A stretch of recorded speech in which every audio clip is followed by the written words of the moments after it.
Hi guys, Julien here, one of the rangers in Fota.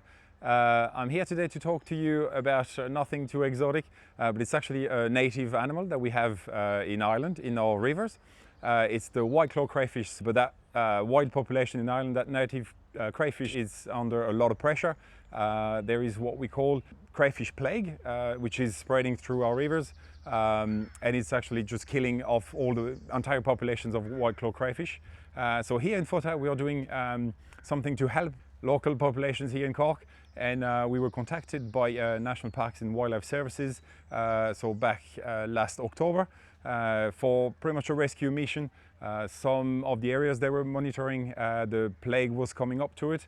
There were still quite healthy population of crayfish that we had to actually go and pick up and then bring here in a dedicated setup and specially set up or designed setup for the white-clawed crayfish.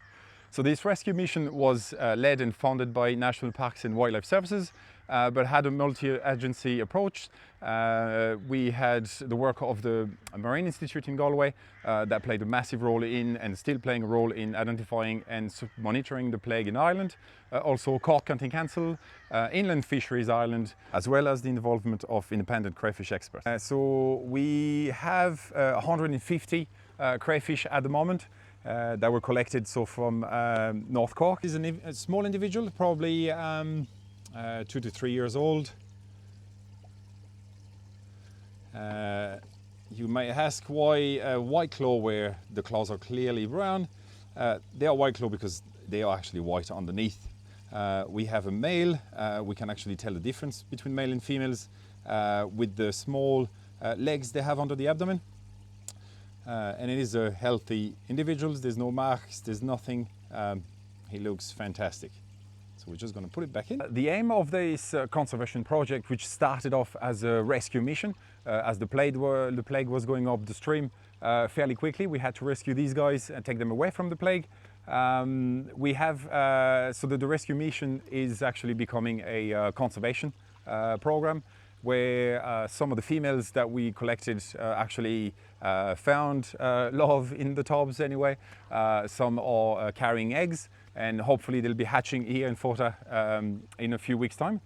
And we will be rearing those youngs, and we are working with different agencies at the moment to identify what we call arc sites. So it's ponds and bodies of waters that are non-accessible to people, to the public or general public, that are not fished.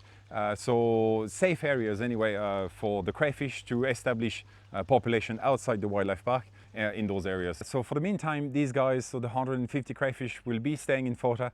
We will be continually looking after them, feeding them, hopefully breeding them to be reintroduced later on in the wild. So don't hesitate to follow us, and we'll keep you up to date anyway with this breeding program.